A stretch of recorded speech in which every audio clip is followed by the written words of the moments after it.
கிராமங்கள்ல ஏதாவது ஒரு பிரச்சனை வந்துருதுன்னா, அது ஊருக்கா இருந்தாலும் சரி, ஒரு குடும்பத்துக்கா இருந்தாலும் சரி, ஒரு பிரச்சனை வந்துருதுன்னா, உடனே என்ன சொல்லுவான்னா, அந்த ஊர் பஞ்சாயத்து ஒரு 4 பேர் கூப்பிட்டு பஞ்சாயத்து பண்ணுவோம்பா அப்படின்னு சொல்லுவான். இது ஒரு வேதத்தினுடைய ஒரு சூட்சுமமான ஒரு அர்த்தம்.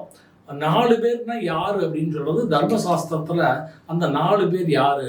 ஒருவன் அந்த அந்த எந்த பிரச்சனையோ அந்த பிரச்சனையில அனுபவம் உள்ளவன். ஒரு நில பிரச்சனை வச்சுக்கோங்களேன், அந்த லேண்ட் சம்பந்தப்பட்ட இஷ்யூ பேஸ்டு நாலேஜ் உள்ளவன், அவனை ஒரு அறிவாளியை கூப்பிட்டுக்கணும். அந்த சப்ஜெக்ட் தெரிஞ்ச ஒரு அறிவாளியை கூப்பிட்டுக்கணும். அவன் ஒரு நாலேஜ் பர்சன், அவனை தான் சூரியன்னு சொல்றது. இன்னொருத்தன் அனுபவஸ்தன். யார்? இப்போ அந்த லேண்ட் இருக்கு, ஒரு லேண்ட் இஷ்யூ வருது.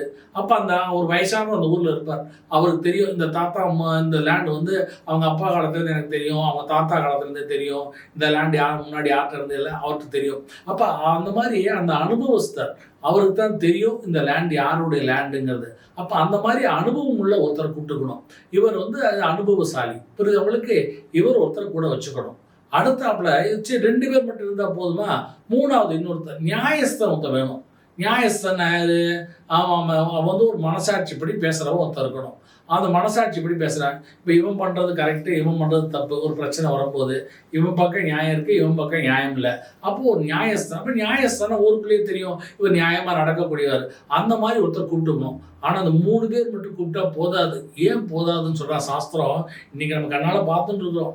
எத்தனை பேர் பணத்துக்கு சோரம் போகிறா, சில பேர் ஆசைகளுக்கு ஒரு ஒரு மது போதை வாங்கி கொடுத்தா அடிமையாகி பொய் சாட்சி சொல்கிறான், பணம் கொடுத்தா பொய் சாட்சி சொல்கிறான். அதை மாதிரி இந்த 3 பேரும் இந்த அறிவுள்ளவனும் பணத்துக்கு ஆசைப்பட்டு அல்லது பொன் பொருளுக்கு ஆசைப்பட்டு அவன் தப்பான தீர்ப்பை சொல்லிடுவான்.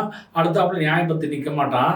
அதே மாதிரி அனுபவஸ்வரம் பணத்துக்கு ஆசைப்பட்டு தப்பானதை சொல்லிடுவான், ஜட்ஜ்மெண்ட் தப்பாக சொல்லுவான்.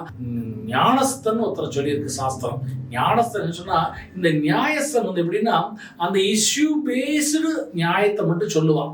இஷ்யூ பேஸ்டு நியாயத்தை மட்டும் சொல்லுவான். ஆனால் தொலைநோக்கு பார்வையில் இது இந்த ஜட்ஜ்மெண்ட்டு கரெக்டாக வருமா வராதான்னு நியாயஸ்தனுக்கு தெரியாது. ஆனால் ஞானஸ்தனுக்கு அவனுடைய ஜட்ஜ்மெண்ட்டு தொலைநோக்கு பார்வையில் கொடுக்கக்கூடிய ஜட்ஜ்மெண்ட்டு அது கரெக்டாக இந்த ஜட்ஜ்மெண்ட் கொடுத்தா தொலைநோக்கு பார்வையில் பின்னாடி அது கரெக்டாக இருக்குமாங்கிற அடிப்படையில் சொல்லுவான்.